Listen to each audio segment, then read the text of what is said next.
Hello மக்களே, welcome to ஆனந்திஸ் creation. Sir தான் என்னோடய ஃப்ரெண்டு. மேரேஜுக்கு இன்வைட் பண்ணியிருந்தேன். சார் வந்து மேரேஜோட டேட்டு 1 வருஷம் ஆன பிறகு பார்க்க வராரு. சார் வந்து ஆர்மியில் வேலை பார்க்குறாரு.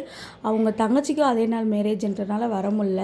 அதுக்கப்புறம் நான் உன்னை பார்க்க வரேன், உனக்கு என்னென்ன வாங்கிட்டு வர அப்படின்னு சொல்லி க்யூட்டாக கால் பண்ணி கேட்டேன். எப்பா எல்லோரும் ஃப்ரூட்ஸ் தான் வாங்கிட்டு வராங்க, நீ இந்த ப்ரௌனி டெய்ரி மில்க் வாங்கிட்டு வாப்பா, யாருமே அதை கண்ணில் கூட கட்ட மாட்டேங்கிறாங்க அப்படின்னு சொன்னேன். அதுக்கப்புறம் அதுவும் வாங்கிட்டு ஃப்ரூட்ஸ்லாம் வாங்கிட்டு பார்க்க வந்திருந்தான். நீ வந்து என்னை வீடியோவில் போட்டேன்னா உனக்கு வியூஸு சப்ஸ்கிரைபர் கவுண்ட்லாம் இன்க்ரீஸ் ஆயிரும். இங்கே பாரு வீடியோவில் எனக்கு இந்த பிள்ளை கொய்யாக்கா கொடுத்துச்சு ஃப்ரெண்ட்ஸ், இந்த பிள்ளை எனக்கு பாதாம் கொடுத்துச்சு, பிஸ்தா கொடுத்துச்சுன்னு வீடியோவில் சொல்லிகிட்டு இருந்தாங்க. அதுக்கப்புறம் கிளம்பிட்டாங்க. எனக்கு ரொம்ப ரொம்ப கஷ்டமாக இருந்துச்சு. ஃப்ரெண்ட்ஸ் கூட இருக்கும்போது வர்ற கம்ஃபர்டபுள் யார் கூடயும் வராது. ரிலேஷனை தாண்டி நான் கன்சீவ் ஆன பிறகு ஃப்ரெண்ட்ஸ் தான் என்னை அதிகமாக பார்க்க வராங்க, கேர் எடுத்து ஃபோன் பண்ணி பேசுகிறாங்க. நல்ல ஃப்ரெண்ட்ஸை வாழ்க்கையில் சம்பாரிச்சுக்கணும். நெக்ஸ்ட் டே அம்மா வீட்டுக்கு கிளம்பிட்டேன்.